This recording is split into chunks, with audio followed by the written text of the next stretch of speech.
قلب الناصر ينصرنا قلب الناصر ينصرنا قلب الناصر ينصرنا. أعوذ بالله من الشيطان الرجيم. بسم الله الرحمن الرحيم.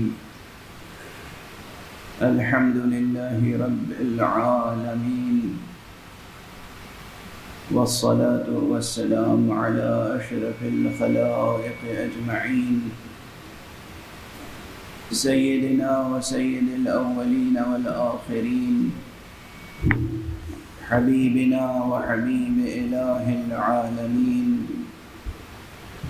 إمام المرسلين وخاتم النبيين، أبي القاسم المصطفى محمد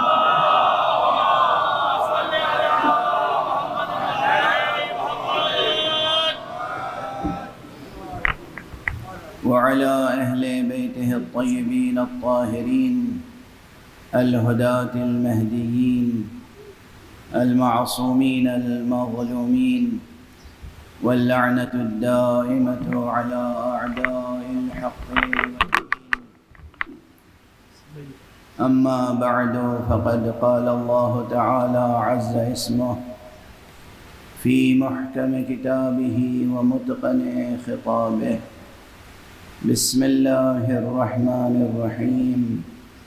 شهد الله أنه لا إله إلا هو والملائكة وأولو العلم قائما بالقسط، لا إله إلا هو العزيز الحكيم. صدق الله العلي العظيم.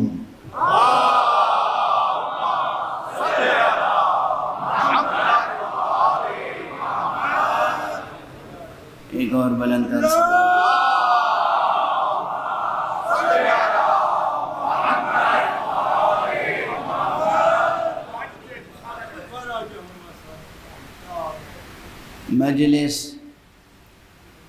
مجلس حسین ہے.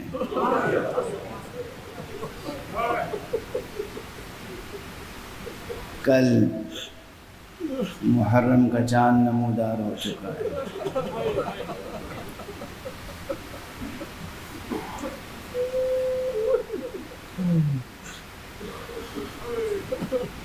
بنا میں سید الشہداء، بنا میں ابو عبداللہ الحسین،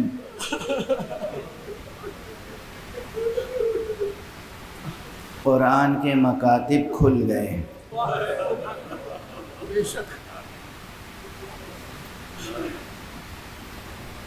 مجھے بے ساختہ کسی خوش نصیب شاعر کے دو مصرے یاد آ رہے ہیں، اور وہ اس تعلق سے کہ لوگ ہم سے اکثر پوچھتے ہیں کہ تم سال کا آغاز ذکر حسین سے کیوں کرتے ہو؟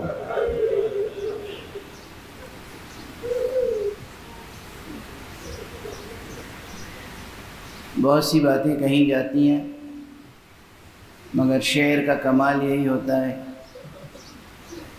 کہ وہ بہت تفصیلی مضامین کو مختصر لفظوں میں سمیٹ دیتا ہے. کہنے والے نے کیا خوب بات کہی ہے، زندگی کو جو تعلق تیرے پیغام سے ہے.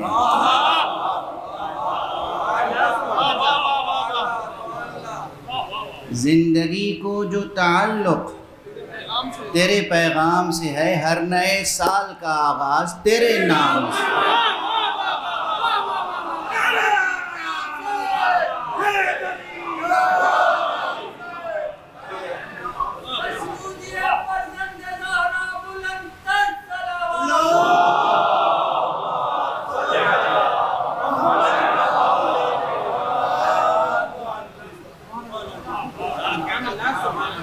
کتنی بڑی سچائی ہے، کیا حقیقت ہے.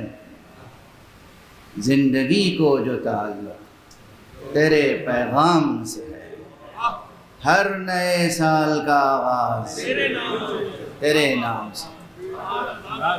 یہ نام نامی ہے، سبت نبی، سبت پیغمبر، جزء وجود ختم نبوت، بجائے خود بذات خود دلیل ختم نبوت، بجائے خود اور بذات خود دلیل وحدانیت حق، دلیل وجود حق۔ اس سید الشہداء کی مجلس ہے تو ایک جملہ عرض کروں، حسین کی مجلس ہو تو یہ ممکن نہیں ہے کہ اللہ کا ذکر نہ ہو۔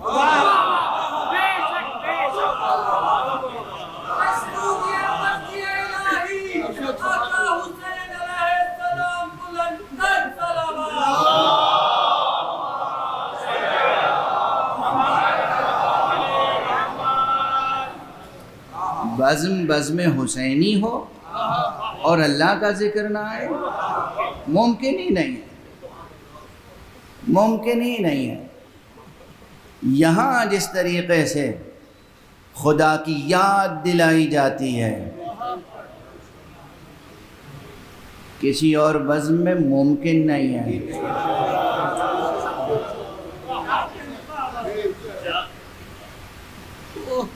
یہاں جس طریقے سے حضور حق کا احساس ہوتا ہے، کسی اور بزم میں ممکن نہیں ہے۔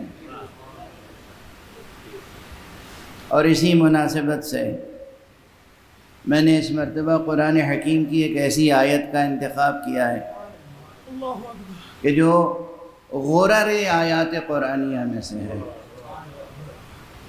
گویا اس آیت میں بھی پورا قرآن مجید سمٹ کے آ گیا ہے۔ آیہ شہید اللہ، قرآن مجید کا ہر لفظ معجزہ ہے، ہر کلمہ معجزہ ہے، ہر حرف معجزہ ہے، لیکن بعض آیتوں کو بعض دوسری آیتوں پر فضیلت ہے، اسی طرح جیسے بعض رسولوں کو بعض رسولوں پر فضیلت ہے۔ اللہ سبحانہ و تعالیٰ نے جو بھی خلق فرمایا ہے اس میں مراتب ہیں، ہر مرتبے کو دوسرے مرتبے پہ فضیلت ہے، بس ایک خاص طبقہ لوگوں نے سیاسی طور پہ بنا لیا ہے جس میں سب کو برابر کر دیا ہے۔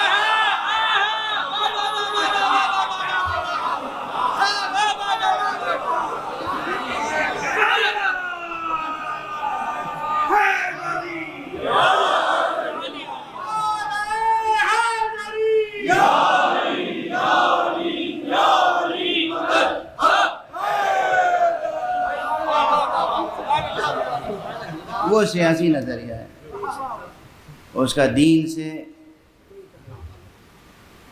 اور صمیم قرآن سے اور صلب ایمان سے کوئی تعلق نہیں۔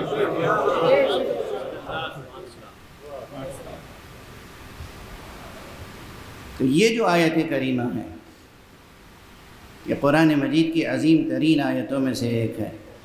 اپنے اختصار کے باوجود آپ حضرات میرے اسلوب بحث سے بہت حد تک آشنا ہیں، میں قرآن مجید کے ایک ایک لفظ پر ٹھہر کر جب غور و فکر شروع کرتا ہوں تو وہ بہت طویل ہو جاتا ہے سلسلہ گفتگو کا۔ اب اس ایک آیت میں آیت کے ساتھ ساتھ چلے گی گفتگو۔ آیت تبرکاً تلاوت کی جاتی ہے، تبرک کے معنی ہی یہی ہے کہ اس حقیقت میں برکت ہو۔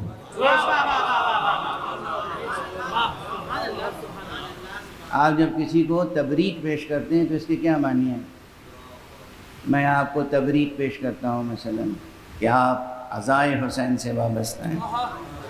یہ تبریک تہنیت سے مختلف مفہوم ہے اس کا۔ تبریک میں دعائے برکت ہے، تبریک ہے دراصل دعائے برکت۔ تو آیات قرآنیہ کی تلاوت اگر تبرکاً بھی کی جائے تب بھی، اور اگر اس نقطہ نظر سے کی جائے کہ بھئی ہمیں اسی آیت کے نور میں آگے سفر طے کرنا ہے۔ قرآن مجید کی آیتیں سب نور پارے ہیں، اور یہ سب میرے پرانے جملے ہیں، یاد رکھیے گا۔ قرآن مجید بے جان حرفوں کا مجموعہ نہیں ہے، قرآن مجید ایک زندہ کتاب ہے اور زندہ کرنے والی کتاب ہے،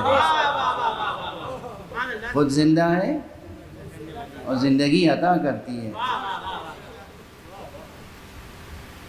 یہ سب میں صرف تشویق کے لیے یا ترغیب کے لیے یا تحسین کے لیے نہیں کہتا ہوں، یہ ایک حقیقت ہے۔ قرآن مجید زندہ وجود ہے اور زندگی بخش ہے، تو اس کے نور میں اگر زندگی بسر کرنی ہے تو پھر غور کرنا ہوگا۔ یہ آیت کریمہ آیہ شہد اللہ بہت مشہور آیتوں میں سے ہے، یعنی ذکر و ورد کے لیے بھی تجویز کی جاتی ہے یہ آیت، بزرگان تعلیم کرتے ہیں۔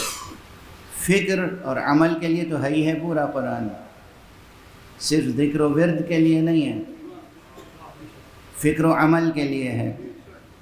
لیکن مقام ذکر اور ورد میں بھی اس آیت کے تعلق سے ایک بات یہ بتائی گئی ہے، علماء، فقہا، بزرگان، عرفاء، سبھی ہر طبقے سے تقریباً بزرگان نے یہ بات بتائی ہے کہ یہ آیت شہد اللہ مختلف مواقع ہیں اس کی تلاوت کے، ہر نماز کے بعد تلاوت کرنی چاہیے، اور اگر سونے سے قبل، یعنی جب آپ وضو کر کے سونے کے لیے بستر پر جائیں اس وقت اگر اس کی تلاوت کریں اور روز کریں، پابندی کریں۔ اصل چیز ہے کسی بھی عمل کو لگاتار بلا ناغہ انجام دینا ہے۔ تو کہتے ہیں کہ جب روز محشر اٹھے گا وہ شخص تو پروردگار اپنے فرشتوں سے کہے گا اس شخص کے اور میرے درمیان ایک عہد ہے، اس کا حق میں ہی ادا کروں گا۔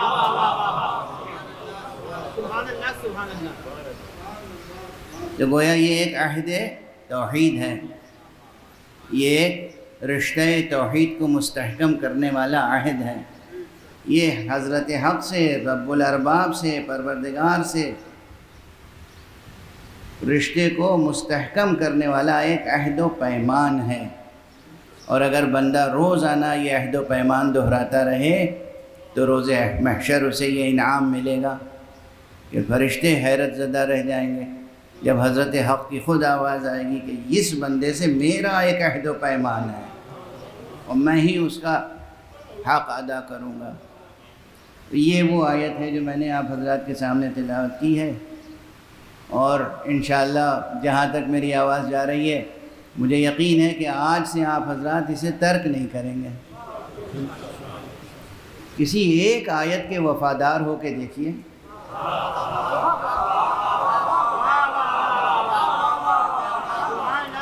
پورے قرآن پہ تو ہم سے آپ سے کیا عمل ہوگا، کسی ایک آیت سے تو وفاداری کا حق نبھانے کی کوشش کیجیے، پھر دیکھیے وہ آیت، اس کا ذکر، اس کا ورد، اس پر عمل کرنے کا جذبہ، اس کی بنا پر آپ کے توفیقات میں کیسے اضافہ ہوگا۔ توفیقات میں یوں اضافہ ہوگا کہ جس کام کو آپ ناممکن سمجھ رہے ہوں گے وہ بھی سہل اور آسان ہوتا چلا جائے گا۔ جسے آپ ناممکن سمجھ رہے ہوں گے وہ بھی سہل ہو جائے گا، آسان ہو جائے گا۔ بہرحال اب ہم آتے ہیں اس آیت کی کے ترجمے اور اس کی ترجمانی کے مرحلے میں، لیکن طالب علمانہ انداز سے، بالکل مکتبی انداز۔ اس آیت میں یوں اگر شمار کیجئے تو تقریباً 15-16 کلمات ہیں، الفاظ ہیں۔ لیکن ظاہری طور پر جب آپ گنیں گے، جو حضرات عربی داں نہیں ہیں یا عربی جانتے ہیں پھر بھی ظاہری طور پہ سرسری طور پہ گنیں گے، تب بھی وہ مثلاً شہدہ کو ایک لفظ، اللہ دوسرا لفظ، انہو تیسرا لفظ، اور پھر اسی طرح گنتے چلے جائیں گے۔ لیکن جب عربی کے علوم ادب سے واقف ہوں گے آپ، نحو سے، صرف سے، اشتقاق سے، تو پھر معلوم ہوگا کہ یہ جو بظاہر ایک لفظ معلوم ہو رہا ہے یہ ایک نہیں ہے، یہ ایک سے زیادہ ہے۔ مثلا عربی کا نحوی، عربی گرامر جاننے والا انہو کو ایک لفظ نہیں سمجھتا، انا ایک ہے اور ہو اس میں دوسرا لفظ ہے جو جڑا ہوا ہے، ہو ضمیر ہے، انا حرف ہے۔ الملائکہ کو ایک لفظ سمجھ لیں گے آپ، لیکن الف لام الگ ہے، ملائکہ الگ ہے۔ تو اسی طریقے سے پھر تعداد بڑھتی چلی جائے گی۔ تو بہرحال یہ میں نے اشارہ کر دیا۔ اب اگر آپ اسے سمجھیں تو طویل ترین فہرست تقریباً کوئی 18 گنے گا، کوئی 22 گنے گا، کوئی 26 گنے گا، چونکہ اس کے اندر بعض جگہوں پر جب ظاہری لکھے ہوئے الفاظ کی گنتی پوری ہو جاتی ہے تو بعض نحو سکھانے والے کہتے ہیں اب جو چھپے ہوئے لفظ ہیں انہیں بھی گنو۔ مثلا شہدہ میں ضمیر ہے وہ چھپی ہوئی ہے، ضمیر ہوا ہے اسے بھی گن لو۔ تمام الفاظ گننے سے اچھی طریقے سے پھر ترجمہ ہوگا۔ تو یہ ایک طریقہ میں نے عرض کر دیا مکتبی، مدرسے والا، کیونکہ میری کوشش یہ ہوتی ہے کہ مجلس جو ہے مدرسے سے جڑی رہے، مکتب سے ہم آپ جڑے رہیں۔ تو یہ ایک طریقہ ہوا۔ لیکن اب وہ تمام نحوی اور جسے کہتے ہیں بالکل ابتدائی مبادیاتی بحثوں سے آگے نکل کے جب گنیں گے تو میں آپ کو بتا دوں کہ اس آیت میں تقریباً 12 سے 14 کلیدی کلمات ہیں۔ انہیں اگر ہم حل کر لیں، اور انشاءاللہ کوشش ہوگی کہ ان 9 مجلسوں میں حل کر لیں، تو مضمون آیت کا نکھر کے سامنے آئے گا۔ یعنی لکھے ہوئے جو ترجمے ہیں وہ پڑھنے سے وہ کیفیت نہیں پیدا ہوگی جو اس طرح مضمون کو ڈسکور کرنا پڑتا ہے۔ مضمون کو ڈسکور کرنا پڑتا ہے۔ ڈسکور کا لفظ بہت کارآمد ہے۔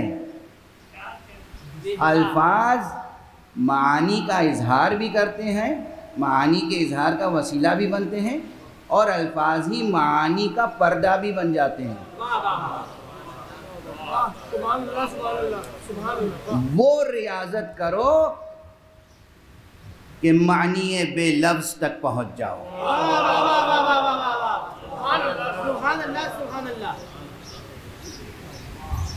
یہ ذہنی ریاض بہت ضروری ہے کہ ہم آپ معنی بے لفظ تک پہنچ جائیں۔ بہرحال اب جو ظاہری مضمون ہے اس آیت کریمہ کا وہ تو عرض کر ہی دیں، جو عام طور پر ترجموں میں مل جائے گا آپ کو۔ آیت بظاہر معلوم ہوتا ہے کہ توحید کے مضمون سے متعلق ہے۔ شہد اللہ انہ لا الہ الا ہو، اللہ نے گواہی دی کہ کوئی نہیں ہے معبود برحق سوائے اس کے۔ اللہ نے گواہی دی بھی آپ کر سکتے ہیں ترجمہ، اور اللہ گواہی دیتا ہے یہ بھی ترجمہ کر سکتے ہیں۔ اللہ گواہی دیتا ہے کہ کوئی نہیں ہے معبود برحق سوائے اس کی ذات کے۔ والملائکۃ، اور اللہ کے خاص ملائکہ، یا لفظ خاص ہٹا دیجیے، اختیار ہے ابتدائی مرحلے میں، جہاں اختیار سلب ہوتا ہے وہ آخری مرحلہ ہے۔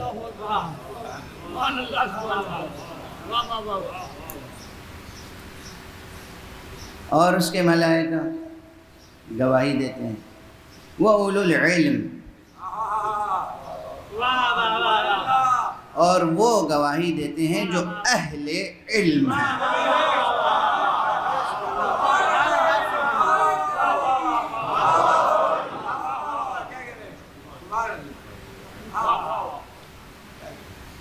اولو العلم کے ترجمے میں اس وقت میں نے اہل علم کہہ دیا،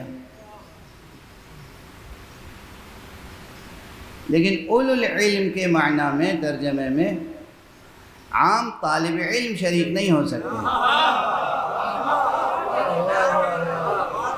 طالب العلم الگ ہے، اولو العلم الگ ہے۔ ہم سب ہیں طالب العلم، جتنے انسان غیر معصوم ہیں سب طالبان علم ہیں۔ کوئی بلندرین درجے طلب پر پہنچا ہوا ہے، کوئی ابتدائی منزلت طلب پر ہے، لیکن ہیں سب طالب العلم۔ جو بھی ماں کے پیٹ سے پیدا ہوا ہے نادان، وہ طالب العلم ہی رہے گا، چاہے جتنی بھی عمر بڑھتی چلی جائے۔ اولو العلم تو بس ہم اسے کہیں گے کہ جو ماں کے پیٹ سے پیدا ہو، رحل رسالت پہ آئے، قرآن سنانا شروع۔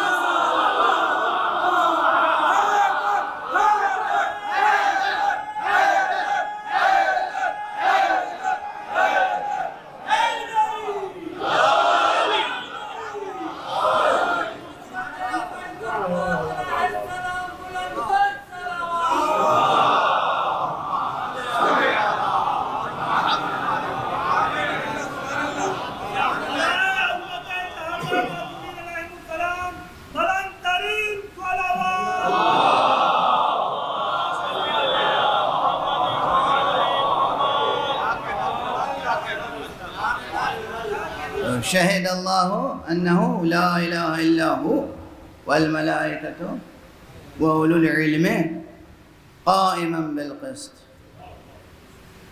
شہادت دیتے ہیں، گواہی دیتے ہیں یہ گواہی دینے والے کس حالت میں؟ کہ وہ عدل و قسط پر قائم رہتے ہیں۔ اب یہاں بھی نحوی ویسے تو ہیں کہ یہ قائماً جو ہے حال کس کا ہے؟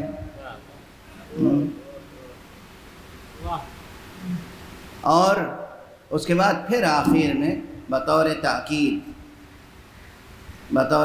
پھر کہا گیا لا الہ الا هو العزیز الحکیم، کوئی نہیں ہے معبود برحق سوائے اس عزیز حکیم کے، سوائے اس عزت والے اور اس غالب آنے والے اور اس حکمت والے پروردگار کے کوئی نہیں ہے معبود برحق۔ کچھ بھی کر لیجئے، ترجمے میں وہ مقناطیسی کیفیت پیدا ہو ہی نہیں سکتی جو اصل آیت میں ہوتی ہے، جذب کر لینے والی کیفیت ہوتی ہے۔ خدا کی قسم، اصل الفاظ وحی، اس کی تجلی، اس کی تابانی اور اس کی جاذبیت اور جذابیت ہی کچھ اور ہوتی ہے۔ یہ آیت بہت غور طلب ہے۔ اور ایک بات اور عرض کروں، بادی النظر میں ظاہری طور پر لوگ یہ سمجھیں گے کہ اس آیت میں صرف فکری مضمون ہے، یعنی وہ مسائل ہیں کہ جو صرف گویا فلسفہ نظری سے تعلق رکھتے ہیں، یعنی صرف تھیوریٹیکل باتیں ہیں۔ لیکن یاد رکھیے، پہلے تو ایک یہ بنیادی نقطہ، علمی نقطہ ہے، حقیقی نقطہ ہے، زندگی کا نقطہ ہے۔ کوئی تھیوریٹیکل حقیقت ایسی نہیں ہے جو عمل انسان سے مربوط نہ ہو۔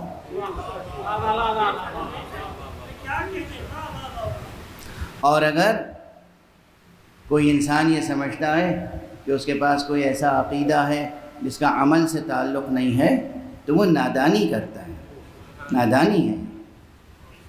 عقیدہ عمل سے تعلق نہ رکھتا ہو ممکن نہیں ہے۔ جو بھی عقیدہ دل میں ہوگا یا عقدہ ہوگا یا عقیدہ ہوگا، اچھا عقیدہ ہوگا تو اچھے عمل پیدا کرے گا، اور خراب عقدہ ہوگا تو انسان کو گمراہ کرے گا مقام عمل میں۔ تو کوئی بھی ایسی تھیوریٹیکل بات نہیں ہے کہ جو پریکٹیکل ایسپیکٹ سے زندگی کے جڑی ہوئی نہ ہو۔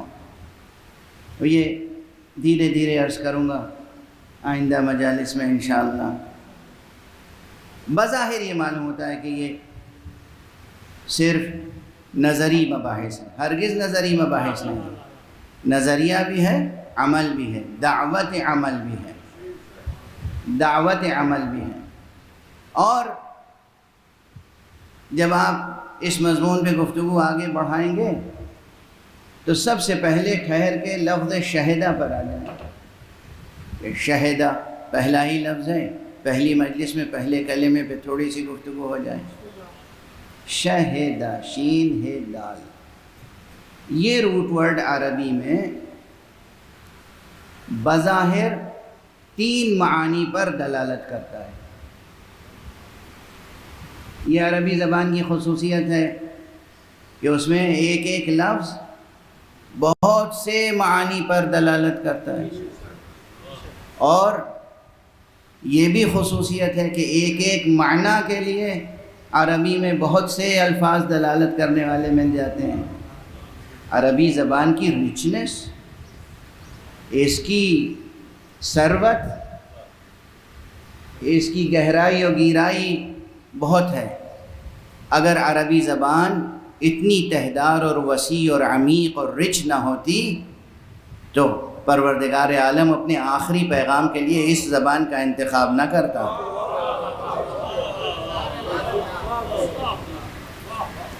قیامت تک آنے والی تمام انسانی نسلوں کے لیے، اور صرف انسانی نسلوں کے لیے تھوڑی، خود قرآن گواہ ہے کہ یہی قرآن جنوں کے لیے بھی حجت ہے اور پیغام ہے، تو تمام انس و جن کے لیے یہی قرآن مجید حجت ہے قیامت تک کے لیے۔ تو کتنی تہداری ہوگی اس میں، کتنی تہداری ہوگی، کتنا عمق ہوگا، کتنی گہرائی ہوگی، کتنے ڈائمنشنز ہوں گے قرآن مجید کے مضامین میں اور اس کے معانی میں۔ یہ اکہرے اور چھچلے اور اتھلے یہ ترجمے جو بکتے رہتے ہیں،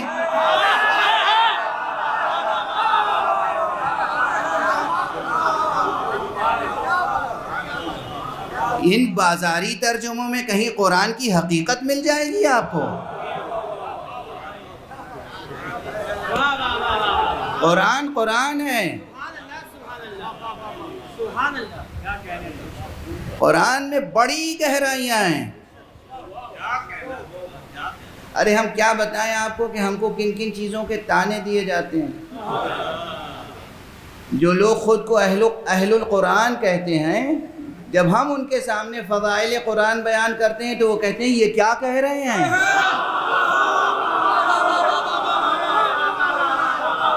یہ تو غلو کرتے ہیں، یعنی قرآن میں بھی ہم غلو کرتے ہیں۔ آپ نے قرآن جیسا سمجھا، جب ہم سے قرآن کے فضائل سنتے ہیں تو آپ کی آنکھیں کھلی کی کھلی رہ جاتی ہیں۔ آپ نے رسول کو جیسا پہچانا، جب ہم پہچانواتے ہیں۔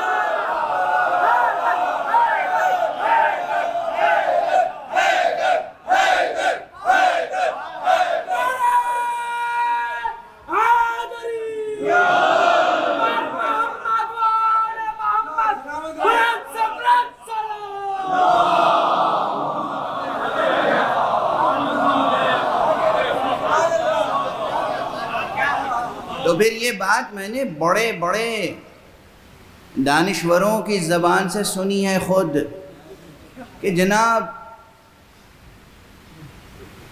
کچھ لوگوں نے تو ایسی سازش کی خدا کے خلاف کہ پہلے نبی کے فضائل میں غلو کیا، نبی کے پہلے تو نبی کا مرتبہ اتنا اٹھایا۔ اللہ اکبر۔ اس نبی کی بلندی میں تمہیں شبہ ہے جو تمہیں پستی سے نکال کے بلندی تک لے جانے والا ہے۔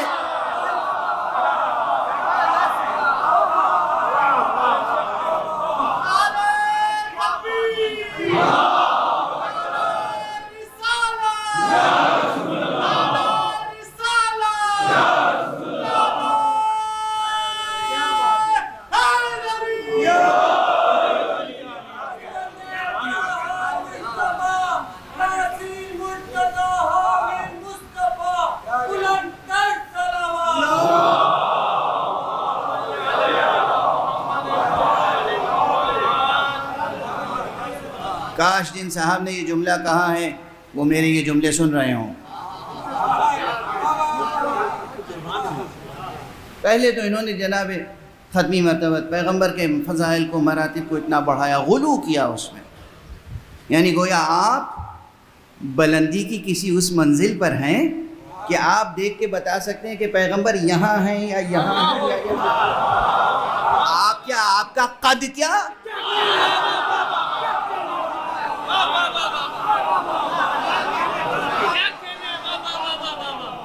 ارے اپنے حجم میں رہو، اپنی حیثیت پہچانو. یہ تو فیصلہ کوئی وہ کہتا ہے نا جو کسی منزل پر ہو، کسی بلندی پر ہو، کہ دیکھو وہ اس کا مقام ہے، وہ اس کا مقام ہے، وہ اس کا مقام ہے. آپ کا کیا مقام ہے؟ یعنی اردو فارسی کے شعر تھوڑے سے سمجھ میں آ گئے تو آپ نے سمجھا کہ نبی کو بھی سمجھ سکتے ہیں آپ، اور قرآن کا بھی حق ادا کر سکتے ہیں.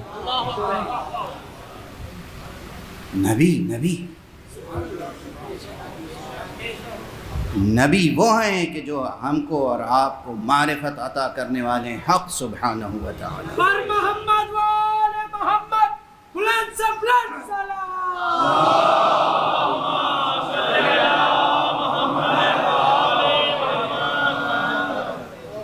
تو بہرحال میں تو ابھی قرآن مجید ہی کی فضیلت عرض کر رہا تھا.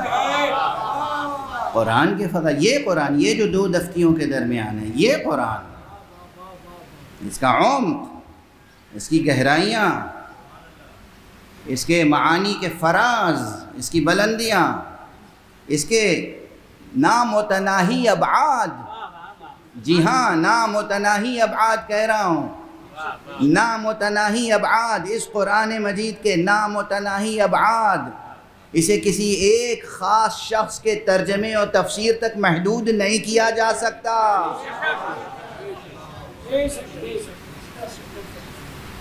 قرآن کی عظمت، یعنی آپ خود سوچ لیجئے کہ ایک خطاب ہے، اور وہ خطاب کس کا ہے،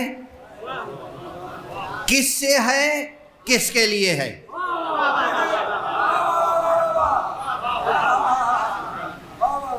خطاب ہے ذات حق کا، ذات صمدی کا. خطاب ہے ذات نامتناہی کا، اور خطاب براہ راست ہے اس سے جس کو اس نے اپنے ہاتھ سے بنا کر بے قرار کر دیا ہے. اور خطاب ہے ان کے لیے جن کی تعداد ہم آپ بہرحال نہیں محدود کر سکتے، قیامت تک آنے والے جن و انس.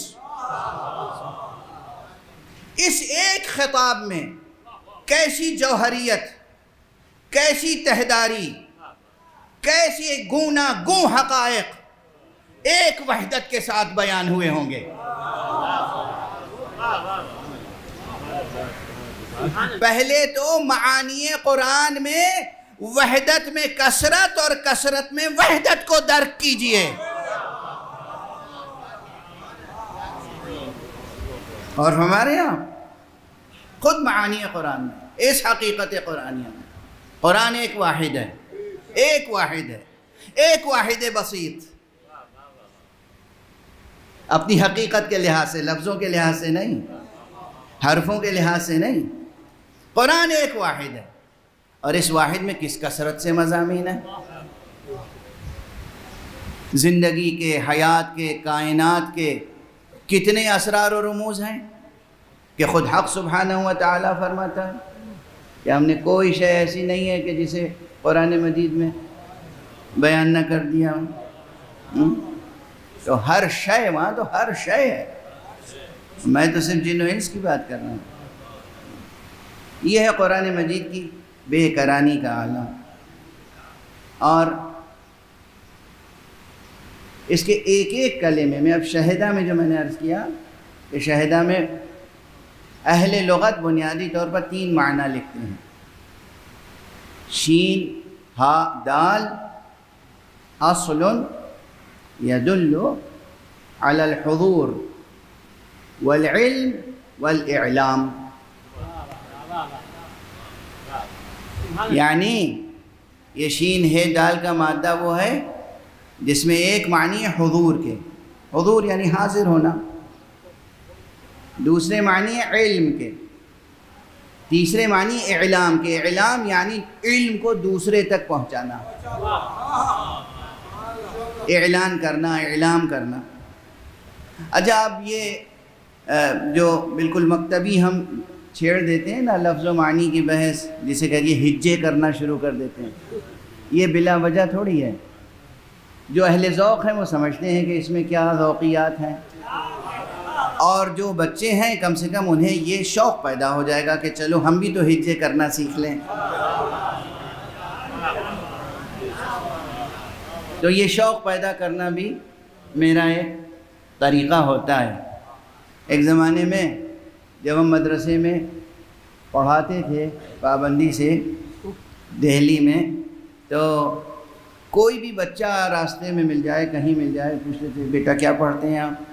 اب وہ کوئی بات بتاتا ہے، میں فرینچ پڑھتا ہوں، میں جرمن پڑھتا ہوں، میں سائنس پڑھتا ہوں۔ اچھا آپ پڑھتے ہیں تو مجھے پڑھا سکتے ہیں؟ مجھے پڑھا دیں گے آپ؟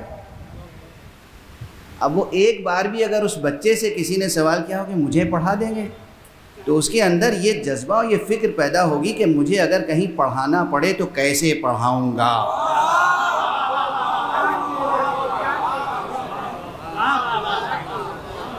تو میں نے اس کے اندر بیج بو دیا۔ یہ عادت تھی میری، جب کوئی بچہ ملا، چھوٹا بچہ ہے، بیٹا آپ مجھے انگریزی پڑھا دیں گے؟ اب وہ میرا منہ دیکھ رہا ہے، مجھے انگریزی سکھا دیں گے آپ؟ یا کوئی بھی علم، صرف انگریزی تک محدود نہیں، فزکس پڑھتا ہوں، میتھ پڑھتا ہوں۔ تو بہرحال یہ میری عادت ہے کہ جو بچے آئیں مجلس میں، ان کے لیے کوئی ایسی بات ضرور عرض کر دوں کہ بعد میں وہ کوشش کریں کہ ہم یہ کام بھی کر سکتے ہیں، یعنی ہم قرآن مجید کی لفظ شماری کر سکتے ہیں، ہم بھی گن سکتے ہیں پڑھتے وقت کہ اس آیت میں کتنے الفاظ ہیں، ہم بھی گن سکتے ہیں کتنے حروف ہیں، ہم بھی جا کے پوچھیں کہ یہ جو ہم نے ایک سمجھا ہے ایک ہے یا ایک سے زیادہ ہے، جو ہم سمجھ رہے ہیں وہ صحیح ہے یا اور بھی اس کے کچھ معانی ہو سکتے ہیں۔ خدا نہ کرے کوئی ایسا جاہل مرکب ہو جائے کہ ہر بات پہ کہے میں یوں سمجھتا ہوں، میں نے بیان کر دیا ہے، میں نے لکھ دیا ہے، میں سمجھتا ہوں یوں ہوا ہوگا۔ اے سبحان اللہ، زمین و آسمان سے بے نیاز ہو کر معلق، میں سمجھتا ہوں یوں ہوا ہوگا۔ تمام تاریخیں نظر انداز، تمام حدیثیں نظر انداز، تمام روایتیں نظر انداز، آپ فرمانے میں کہہ چکا ہوں یوں ہوا ہوگا۔ آج آپ کی نگاہ سے دیکھا جائے اور آپ کی نگاہ اتنی معتبر ہے کہ آپ کی نگاہ کے مقابلے میں سرکار رسالت میں آپ کی رائے کو نظر انداز کر دیا جائے۔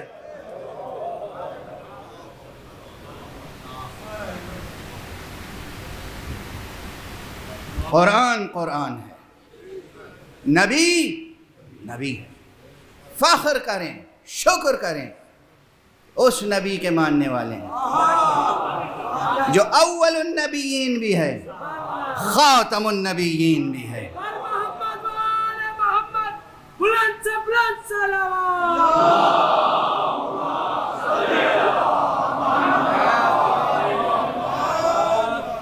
اول النبیین بھی، یہ نبی ہیں جو کہنے والے کنت نبیا وآدم بین الماء والطین، میں اس وقت نبی تھا جب آدم آب و گل کے درمیان تھے، اور یہی وہ ہیں جنہیں خدا ارشاد فرماتا ہے کہ یہ وما کان محمد ابا احد من رجالکم ولكن رسول اللہ وخاتم النبیین۔ اول النبیین بھی یہ ہیں، آخر النبیین بھی یہ ہیں، خاتم النبیین بھی یہ ہیں، خاتم النبیین بھی یہ ہیں، اور اسی لیے یہ خاتم النبیین ہیں کہ دراصل حقیقت نبوت ان کی ذات میں منحصر ہے۔ سبحان اللہ، سبحان اللہ۔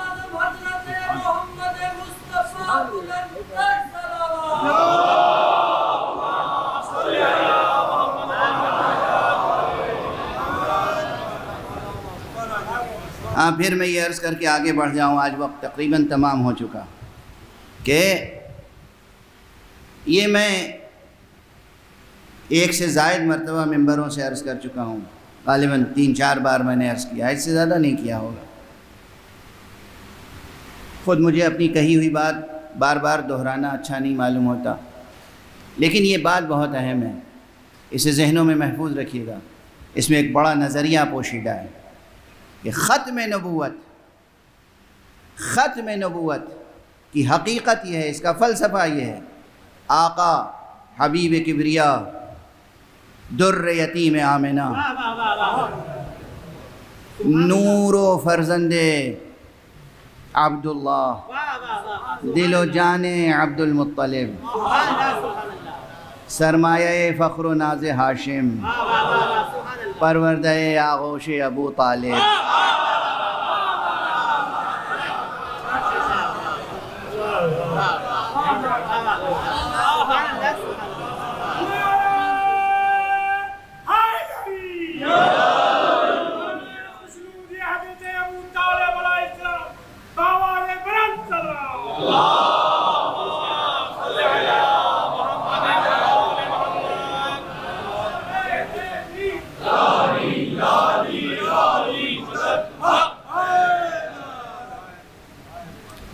یہ وہ ذات گرامی ہے جس کی ذات میں حقیقت نبوت منحصر ہے۔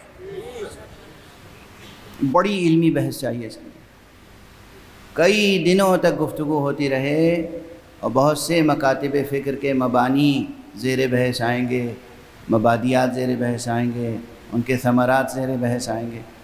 حقیقت نبوت منحصر ہے ذات محمد میں صلی اللہ علیہ وسلم۔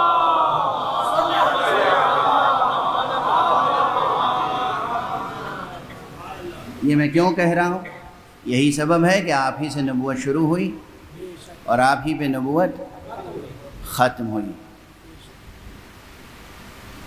تو سرکار رسالت مآب صلی اللہ علیہ وآلہ وسلم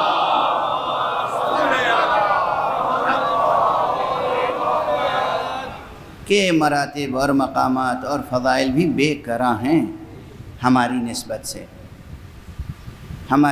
سے بے کرا ہیں، اور ہر اس ذات کے فضائل اور مراتب اور کمالات اور مناقب بے کرا ہیں، جس کی آپ کی ذات گرامی سے وہ نسبت ہے جو منیت کی نسبت ہوتی ہے۔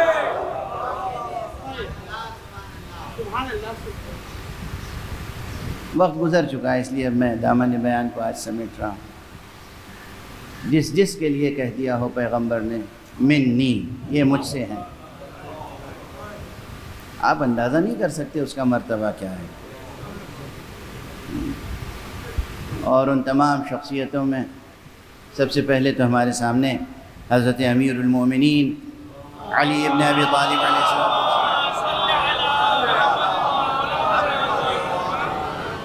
کی شخصیت آتی ہے کہ حضرت نے فرمایا یا علی انت منی و انا منک، اے علی تم مجھ سے ہو، میں تم سے ہوں۔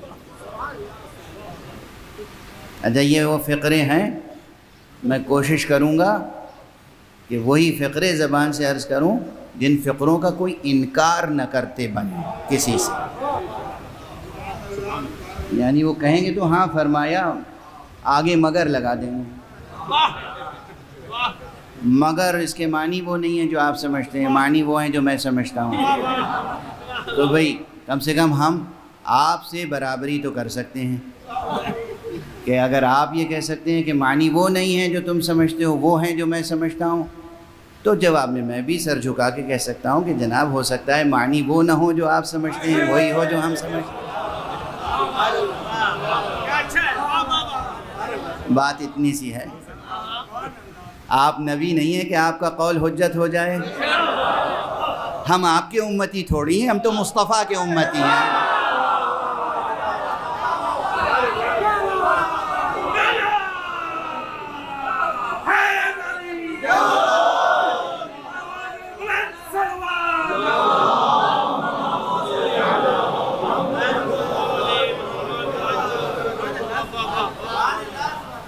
تو ایک تو ذات گرامی مولا کائنات ہے کہ حضور نے فرمایا انت منی وانا منک، اے علی تم مجھ سے ہو میں تم سے ہوں.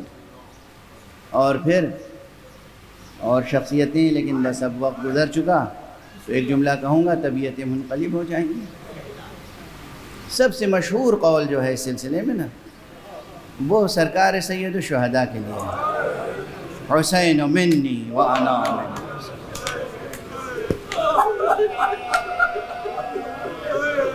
حسین میرا مجھ سے ہے اور میں حسین سے. حسین صبط من الاصباط. جب آقا حسین چھوٹے سے تھے، مسجد میں داخل ہوتے تھے اور حضور منبر پر تشریف فرما ہوتے تھے، تو اصحاب چاہتے تھے حسین کو پکڑ لیں یا گود میں اٹھا لیں. حضرت کہتے تھے نہیں نہیں تم چھوڑ دو. خود اترتے تھے، خطبہ روکا، منبر سے اترے، آگے بڑھے، حسین کو اٹھایا، سینے سے لگایا، آئے برابر میں منبر پہ بٹھایا، اور پھر فرماتے تھے ھذا حسین فاعرفوہ، یہ حسین ہے، اس کی معرفت پیدا کرو. اجرکم علی اللہ، اجرکم علی اللہ. وقت ختم ہو گیا، میں نے بس ذکر کیا ہے اور آپ سر و سینہ پیٹ کے رو رہے ہیں. یہ حسین ہے. آپ ناز کریں، فخر کریں اپنے طہارت نسب پر، طہارت نسل پر، پاکی طینت پر. جہاں طینت پاک نہیں ہو سکتی وہاں آنکھوں سے حسین کے لیے آنسو نہیں ابلتے. خدا آپ کو سلامت رکھے. حضور فرماتے ھذا حسین فاعرفوہ، یہ حسین ہے، اسے پہچان لو. ہاں 28 رجب کو وہی حسین قبر پیغمبر پر آئے. نانا حالات بہت بگڑ گئے ہیں.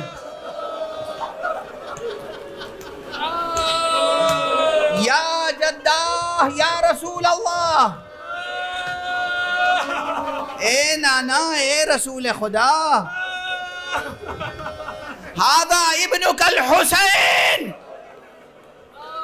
یہ آپ کا بیٹا حسین ہے. نانا اب باطل مجھ سے بیعت طلب کر رہا ہے. اب مدینے میں میرے لیے جائے ہم نہیں آئے. واقعات برابر آپ سنتے رہتے ہیں، میں تو بس چند اشارے کر کے گفتگو تمام کروں. بعض حضرات یہ بیان کرتے ہیں، بلکہ اکثر حضرات، کہ جس شب بیعت کے لیے طلب کیا گیا اسی شب آپ نے مدینے کو چھوڑ دیا. لیکن ایسا نہیں ہے. بہت سے محققین یہ کہتے ہیں کہ اسی شب نہیں، آقا نے 2 شبوں کے بعد مدینے کو ترک کیا ہے. اور پہلی شب نانا کے روضے پر آئے، قبر مبارک پہ بیٹھے کے قریب بیٹھے اور زیارت پڑھی، سلام پڑھا، گفتگو کی، واپس چلے گئے. دوسری شب پھر آئے، تیسری شب، ایک شب میں 3 مرتبہ آئے.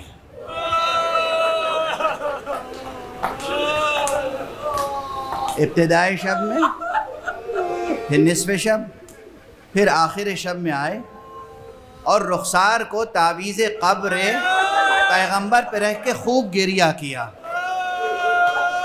خوب مناجات کی. اور جب عالم مکاشفہ میں دیکھا کہ حضور تشریف لائے ہیں، قبر سے باہر آئے، سینے سے لگایا، بیٹا حسین. آقا حسین نے کہا بس نانا مجھے اپنے ساتھ قبر میں لٹا لیجئے. کہا نہیں حسین، تمہارا ابھی یہ مرتبہ نہیں ہے، تمہیں تو بڑے کارنامے انجام دینے ہیں، تمہیں تو اسلام کو زندہ کرنا ہے. جاؤ حسین، اخرج الی العراق، عراق کی طرف جاؤ. شاء اللہ ان یراک قتیلا، اللہ کی مشیت یہ ہے کہ وہ تمہیں کشتے جور و جفا دیکھے. ایک طویل گفتگو ہوئی نانا اور نواسے میں. واپس آئے، ایک نئی ہمت کے ساتھ، نئے حوصلے کے ساتھ آئے، خاندان کو اکٹھا کیا اور آہنگ سفر اختیار کیا۔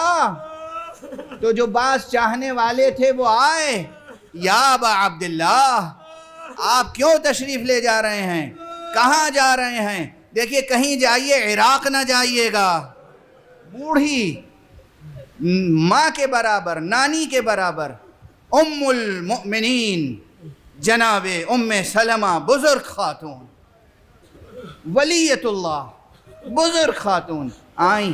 یہ وہ خاتون ہیں جنہیں شرف حاصل تھا کہ آقا حسن اور آقا حسین انہیں یا امہ کہہ کے کبھی پکارتے تھے۔ کیا شرف ہے، کیا شرف ہے۔ اب بیٹا حسین جا رہے ہو، دیکھو عراق نہ جانا۔ آپ نے دیکھا معنی خیز نگاہوں سے، مادر گرامی کیا بات ہے، کیا اندیشہ ہے آپ کو؟ کہا تمہارے نانا نے مجھے یہ خبر دی ہے کہ تم سرزمین عراق پر قتل کر دیے جاؤ گے، اور مجھے وہاں کی خاک بھی دی ہے اور وہ محفوظ ہے۔ کہا مادر گرامی کیا آپ سمجھتی ہیں کہ میں اس سے واقف نہیں ہوں؟ مجھے معلوم ہے، اور اگر آپ چاہیں تو میں اپنا مقتل دکھا دوں آپ کو۔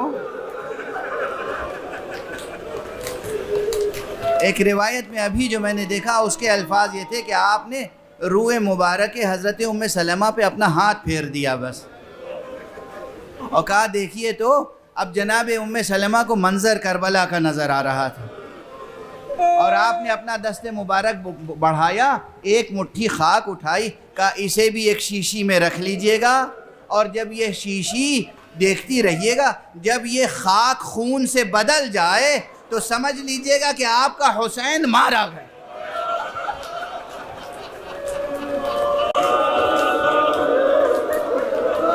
اجرکم علی اللہ۔ مجلس تمام ہو گئی، بس آخری ایک فقرہ کہہ دوں، آخری ایک فقرہ۔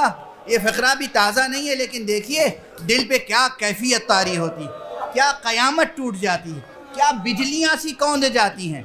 جب آقا جا رہے تھے تو کچھ اور لوگ آئے، حضرت عبداللہ ابن عباس آئے، کہیں پر جناب محمد حنفی آئے۔ ابا عبداللہ، ابا عبداللہ آپ جا رہے ہیں، قربان ہونے کے لیے جا رہے ہیں، تو یہ پورے کنبے کو کیوں لے کے جا رہے ہیں؟ یہ خواتین کو، مخدرات عصمت و طہارت کو کیوں لے کے جا رہے ہیں؟ نبی زادیوں کو کیوں ساتھ میں لے کے جا رہے ہیں؟